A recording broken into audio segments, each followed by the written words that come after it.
Karma is one of my favorite topics to discuss in Buddhism. And I enjoy discussing karma because on one level, it's incredibly easy to understand. But on another level, it's incredibly hard, both to understand and also to put into practice. And part of this apparent dichotomy comes forth because karma exists in 3 levels. And we must understand all 3 levels of karma in order to understand the teaching completely.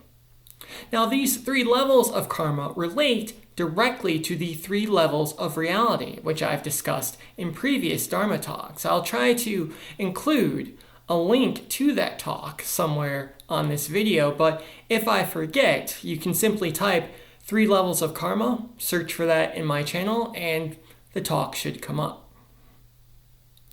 Now, the first level of karma deals with the mental imputation level of reality.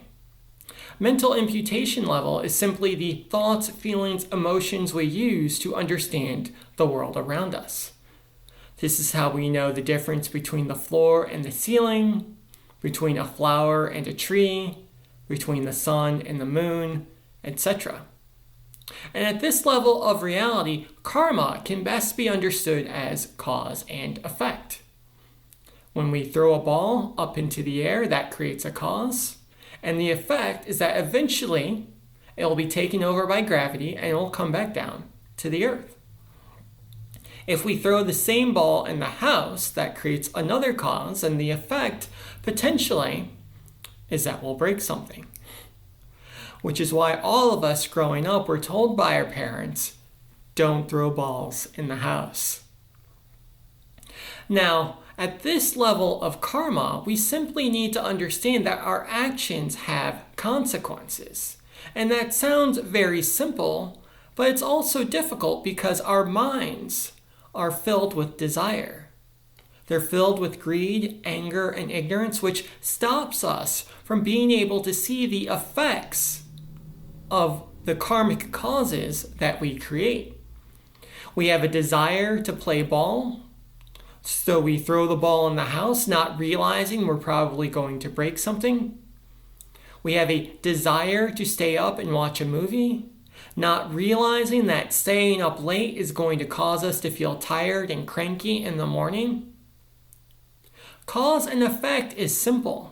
Understanding cause and effect when we have minds filled with greed, anger, and ignorance, which clouds our vision as to the nature of reality, well, that's quite difficult. Now, the Buddhist teaching that helps us in this is the teachings of right speech, right action, and right livelihood. These are tenets of the Noble Eightfold Path dealing most directly with morality. When we practice right speech, we create the causes, and the effect is that more likely than not, other people will speak calmly towards us. When we practice right action, again, we're creating causes, and the effect is that more likely than not, healthy, life-affirming things will happen in our environment. And when we practice right livelihood, we earn money in a way that's healthy and life-affirming. As a result, we feel good about our jobs, and life becomes better for the people and other sentient beings around us. In this way, we don't necessarily need to fully understand the connections between cause and effect. We simply need to ensure that we're creating good causes so that good effects will come from them.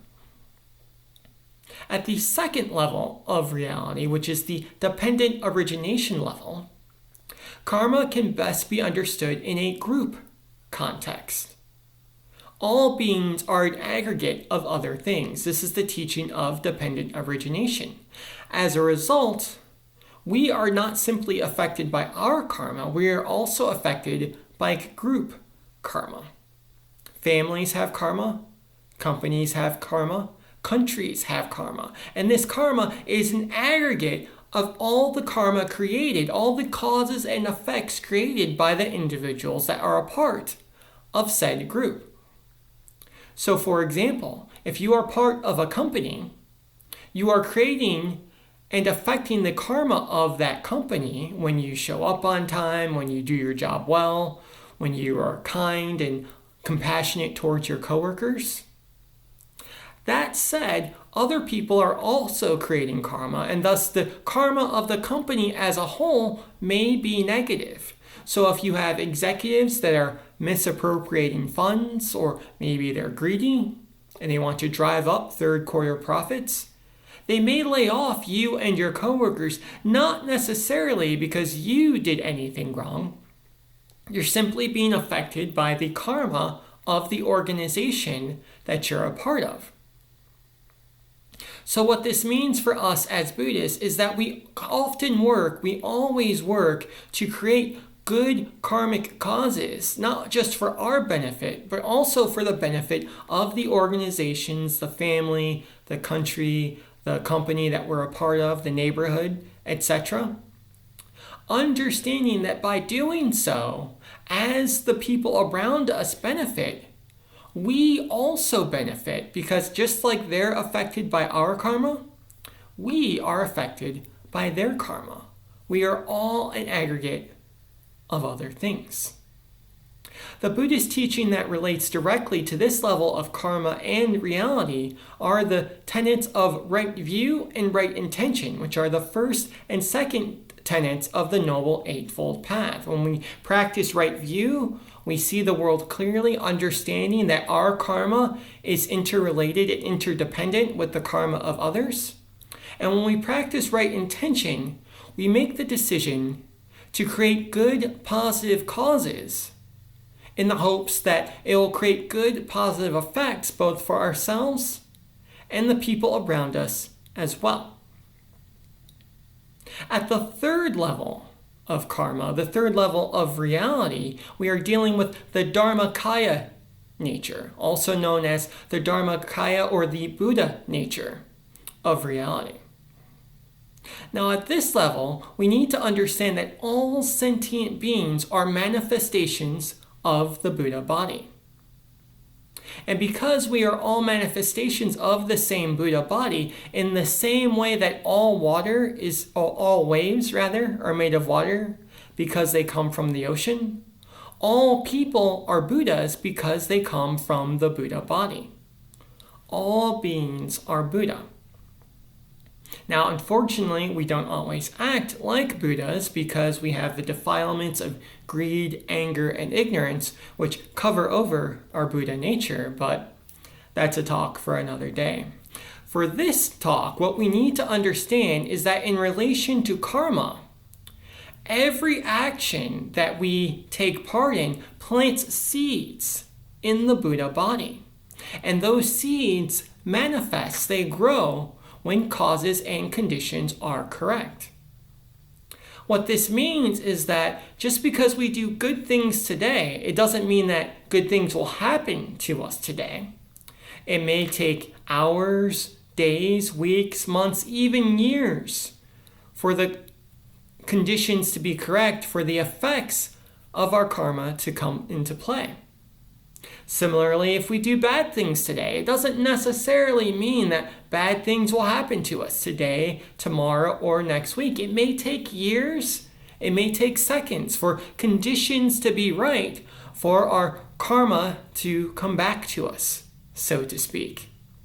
We can think of this like planting seeds in the garden. As we all know, seeds don't grow the moment you plant them. They wait until conditions are right. The soil temperature needs to be right, the moisture content needs to be right, and once conditions are right, the sprouts begin to grow. It's the same thing with the causes we create through our karma. That's why we as Buddhists are always striving to plant the seeds of virtue through right speech, right action, and right livelihood, so that even if we're not there when those seeds manifest in daily life, someone will be there. And someone will benefit from our actions. This is why our daily practice is so important.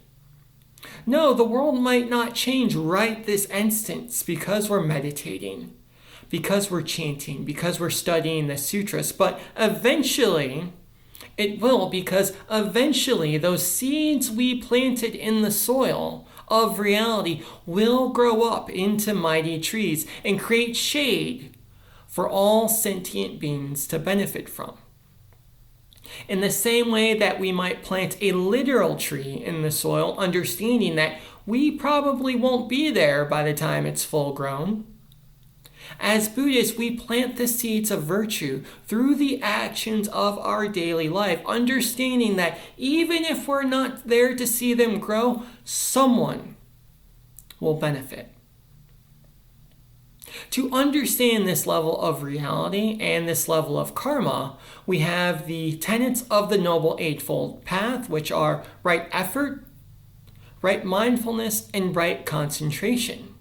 When we engage in these practices, we clear our minds of the defilements of greed, anger, and ignorance. We clear our minds of desire.